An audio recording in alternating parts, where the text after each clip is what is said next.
Excuse me. Okay, so we've kind of done a high level overview. So what I want to do is actually try and write a few little bit of PHP code and try our pages out in the browser. Excuse me. So just before we do, actually, there is one thing I want to do. So what we're going to do in our in-class lessons is we're going to build, rather than building like a different set of web pages every week, we're actually going to build one web application, and each week in class, we'll add new functionality to it.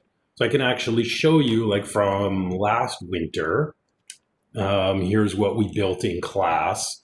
So we built kind of like an online music library where it had, we had the current weather, people could view the data, they could upload photos, they could kind of sort, they could search. So this is kind of where we got to after working for 4 semesters. Yeah, I thought it was kind of neat. We could register, and we added like a Google reCAPTCHA. We had like strong password checking. We could see the passwords. So it took us, all semester, but this is what we did together in class. So I'd like to build something like this in each course, but I don't always want to do a music library. So what I like to do is actually get some suggestions from you guys. What would you like to build for this website?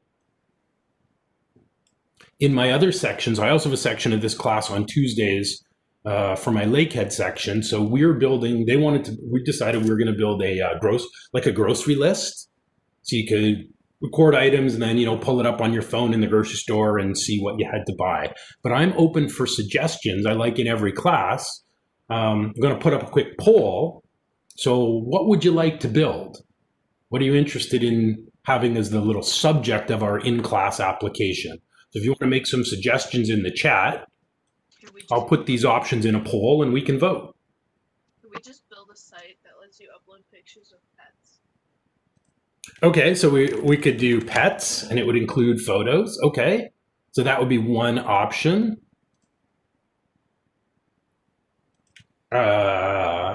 Okay, maybe I'll add video games.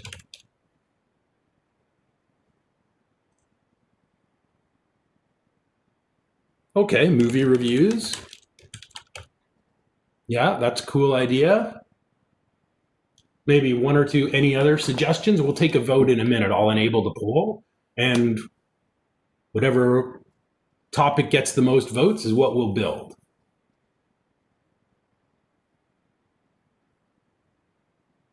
David, I kind of shy away from the music library just because I did it before, did it last semester.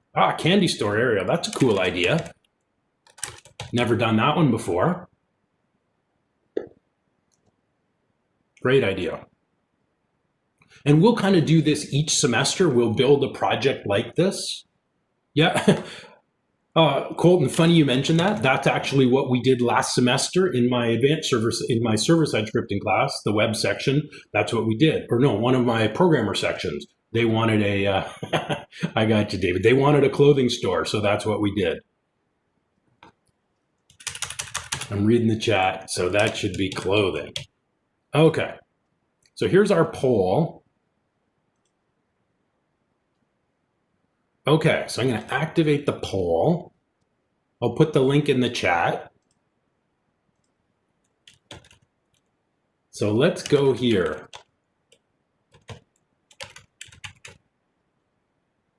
Yes, we could have. Maybe we'll do that next semester, David. So if you go to pollev.com/richfreeman521, whoops.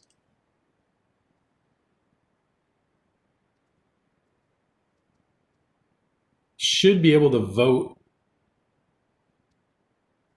Let me know if the poll is not active.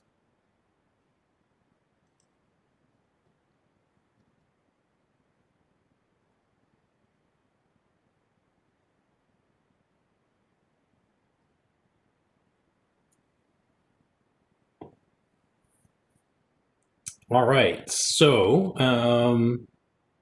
if you haven't voted, feel free to vote what you'd like to build. So far, kind of like a clothing site is winning.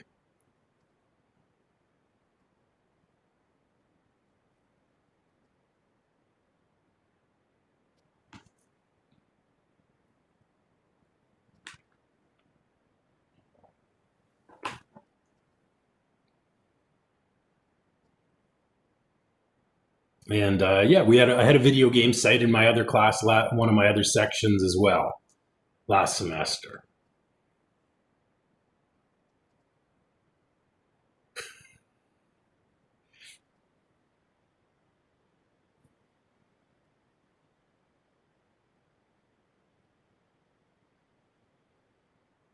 So be sure to vote if you haven't voted. We're tied 50-50.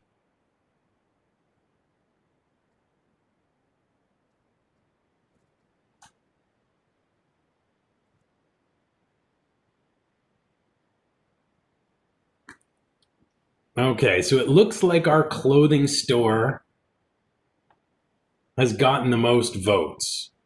So we will build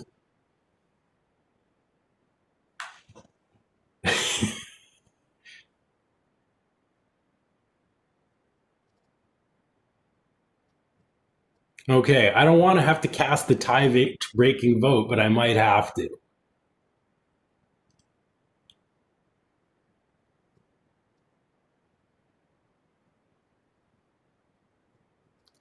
Okay, that's all the time we're going to devote to it. So we are going to build, yes, we can do video game clothing. Okay, so here's what I'm going to do. I want to start up my local web server, and we're going to play around a little bit with PHP. So to start my server, I'm going to search for XAMPP, which hopefully everyone has installed by now. And it brings up the control panel. And what I need to do is start my Apache web server so we can run PHP pages on the local host address.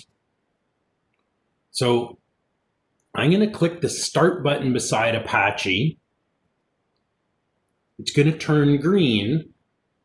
And mine has two ports here, 443, which is secure, and I have port 800. Yours will have port 80 instead. Port 80 is the default. I have a different server running on port 80, so I had to use port 800. Okay. So I'm going to show you where we need to store our PHP files so that they can work on our local host server. Over here, if I click the Explorer button, it's going to open up this folder. So it's going to be on Windows, it's under Windows, it's going to be under Windows and XAMPP. If you're on Mac, there'll be a XAMPP folder somewhere else. And then in here, I've got this folder called htdocs. This is the public folder where we have to put our web pages in order for them to work. So I'm going to open up this folder. Yours is probably going to be blank, your htdocs folder. I've got a whole bunch of different subfolders because each one of these is a different website. Like here's my music library from last year. Here's my food site from my Tuesday section. So I'm going to create a new folder in here. So I'm just going to right click. I'm inside my htdocs. And I'm going to create a new folder. And I'll call it PHP Gaming. So this is going to be the application we're going to build together. So I've just got an empty folder. You can see the file path. Inside is XAMPP, htdocs, PHP Gaming. So I want to create some pages in here and try to run them. I'm going to open up my PHP Storm code editor now. And I am recording this, so if you get lost, you get a little bit behind, you can always check out the video later.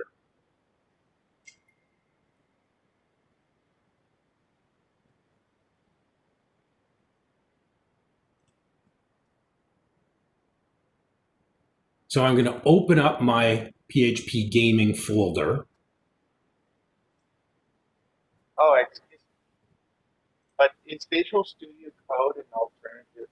Yep, you can use Visual Studio Code if you like. That's fine.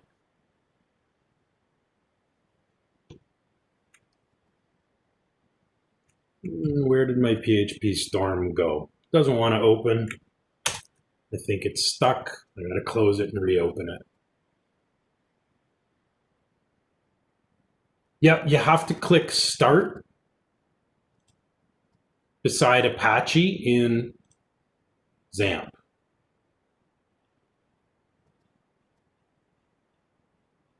So I'll show you that again in just a second.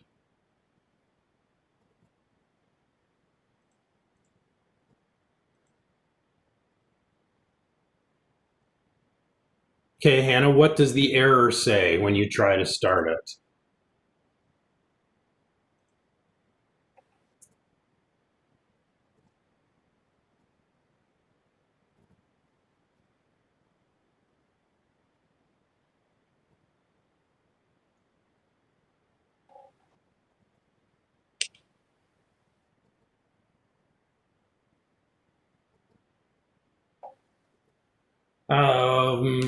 Hmm.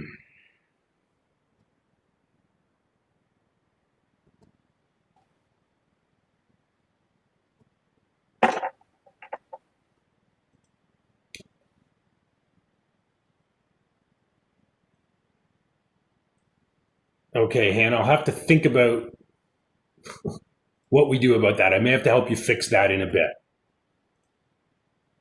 So in your code editor, so just bear with me. In your, whether you're using PHP Storm or Visual Studio Code, you want to open up your C or your XAMPP htdocs, and I'm going to open up my PHP gaming site. So it's going to be an empty folder. There's no files here. Okay. So I'm going to create my first PHP file. So I'm going to right click and choose New PHP File. And I'll just call this server-info. And PHP Storm automatically, because I said PHP file, it gives me this extension of .php. So get a page that looks like this.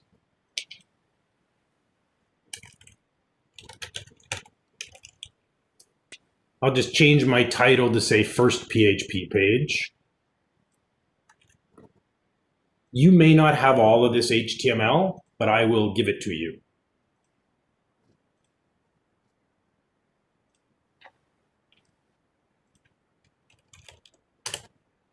So if you need it, I'll just paste it in here and give you the link.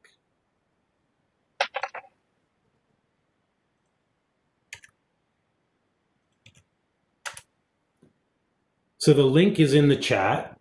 So you can just copy this HTML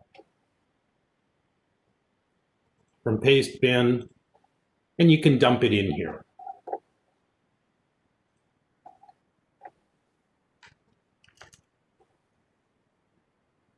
So what I'm going to do is we're going to write a little bit of PHP code. All our PHP code needs to go inside these tags. And one of the things I like about PHP Storm is when I use an opening tag, it automatically adds a closing tag for me.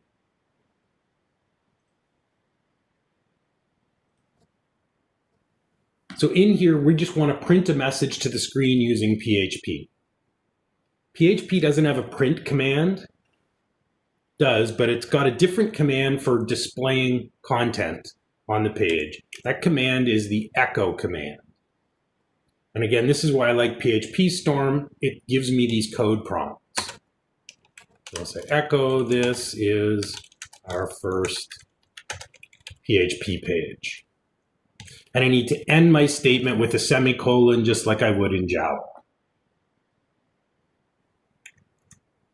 So here's the world's simplest PHP file. This is just going to display a page that prints a message to the screen. So now I want to try and run the page loaded in my browser. So how do we do that? The URL for me is going to be slightly different than it is for you. So for me, I can go to HTTP. I'll put your URL in the chat. For me, it's localhost 800. It won't be localhost 800 for you. And then I go to PHP Gaming. So here's my folder. And I'm going to load serverinfo.php. So your URL is going to be similar. I'll put it in the chat, but you don't need the :800. If your Apache server is running, which means it's green,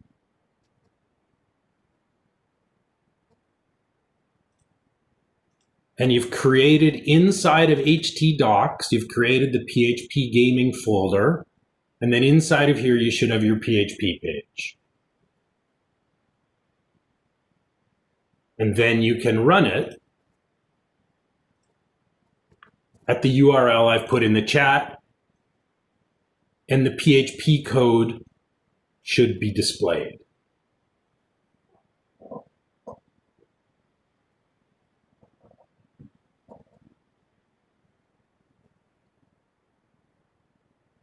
Now our file, notice it has to have a .php extension.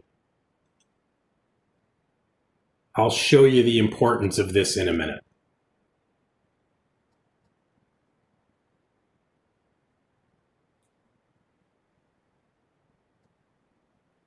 So we could upload this page to our AWS web server. We're not going to for today. We're just going to work locally. It's faster in our local Apache server.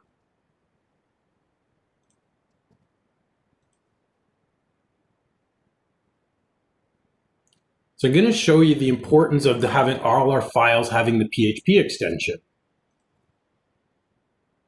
What I'm going to do is I want to run all of this same code, but in a new file that has an HTML extension or HTML. So I'm just going to copy everything here. Copy it. I'm going to make a new file, but this one is going to be an HTML file. I'm going to give it the same name, server-info, but this time I'm going to use an HTML extension.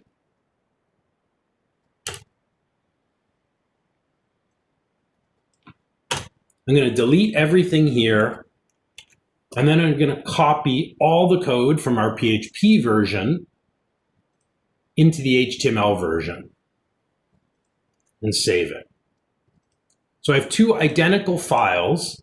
The only thing different is the extension. Our first file is PHP. Our second file is HTML. What do you suppose will happen if we try to run the HTML file? Are we going to get the same output in the browser? If I change the extension here and load the HTML version, what do you think will happen?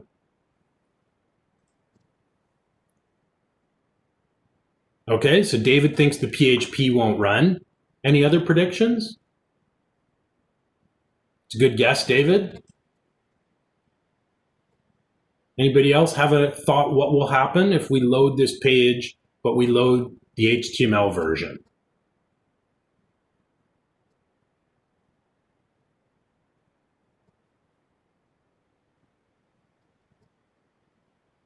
Well, let's see. So we don't get any error, but our PHP code doesn't execute. So it doesn't break, it just gets ignored. If there's no PHP extension, any of the PHP code just doesn't execute. But it's actually worse than that. If I view the source of my page in the HTML version, we can actually see all the source code.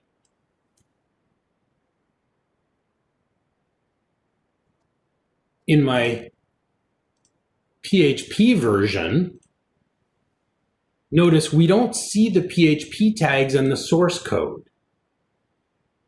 So this is kind of dangerous. Why is this dangerous?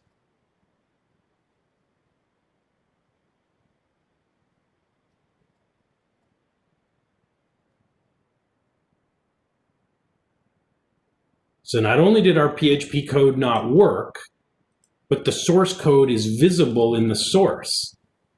Right, users could copy the source code, they could find exploits. The source code might also contain sensitive information, like a database username and password. Okay, so all of our pages, they've got to have PHP extensions in order to work. Okay. I also want to look at the importance, like why do we have XAMPP? Why do we have Apache? Like, couldn't we just open up the file in our browser? Right. So what happens if I take my PHP file and I just say open it with Firefox, let's say.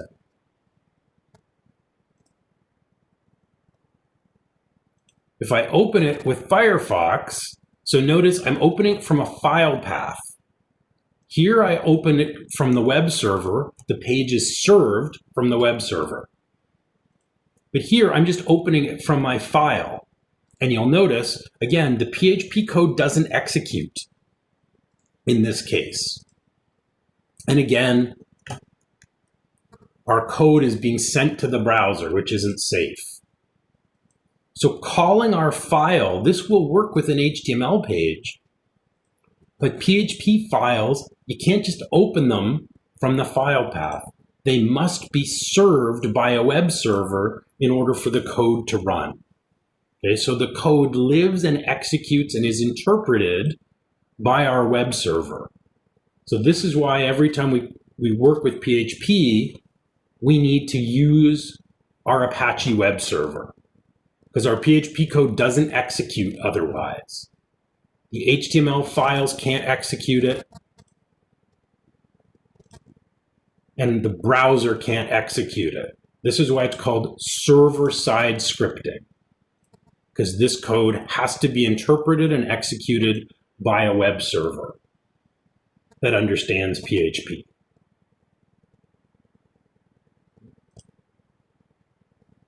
So we've got a really simple page. We can also add formatting here. So maybe we want to add, let's say, some HTML formatting along with our message. I'm going to add an H1 here and save my change. And now if I refresh, whoops, I did it in the wrong spot. I edited my HTML page. I want to go back to our first page, our PHP page. And I'm going to add my H1 here.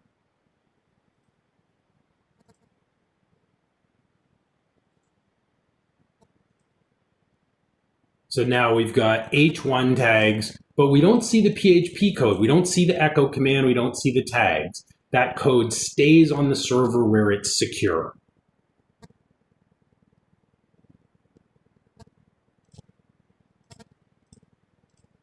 We're going to add one more line of code and then we will pause for today. So we're going to print this message. We're also going to call the built-in PHP function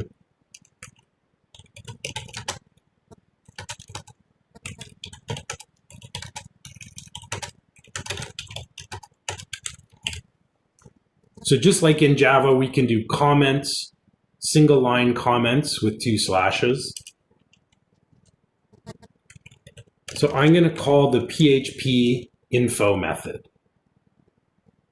So now instead of 1 line of PHP code, we've got 2. Print this message in an H1 tag, and then execute the PHP info method. and if I refresh, this method now displays a whole bunch of information, like my operating system, the date and time, and a whole bunch of information about the server and our system.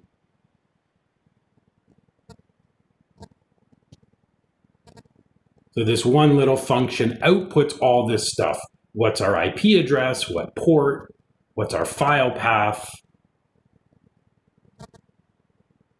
and on and on.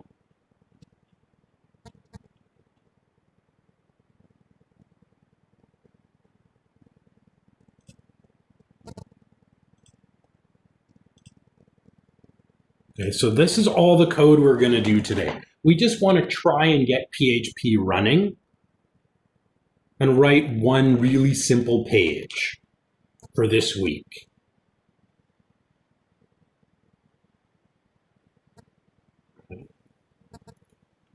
Hannah, I know you're probably still having issues with your server, which I'm happy to have a look at. I just want to show you what I want you to do before next week's class. And then you're free to go, and I will stick around for a little bit if anybody needs help. So here's your checklist for next week. If you haven't already, introduce yourself in the forum, please do so. And please complete the academic integrity pledge that's here. You won't be able to see the lesson 2 folder until you complete that.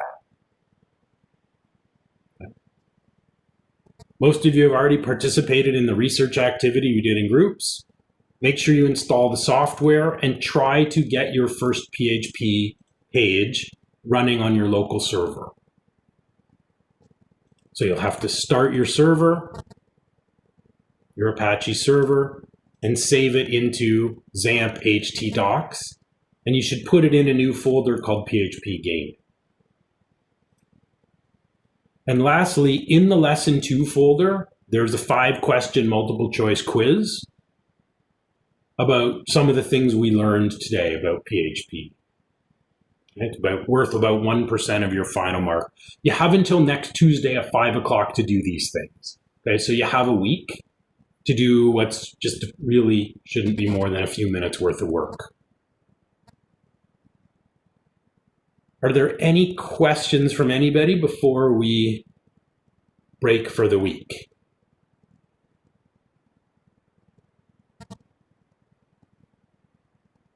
Good question, David. There's no automatic backup.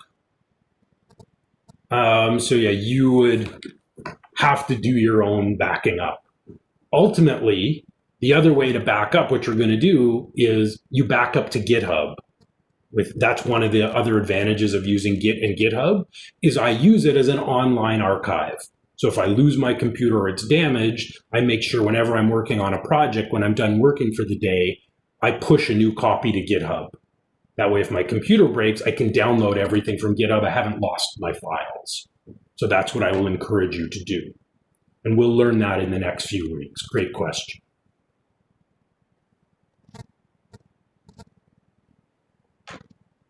Okay, I'm going to stop my recording. If you do need help, I will stick around in the WebEx room for a little bit. You can also book an office hours appointment for tomorrow morning if you need one, a little more one-on-one help. Other than that, I hope you enjoyed the class. Have a great week. It was great to meet you all, and I'll see you next Wednesday at 11.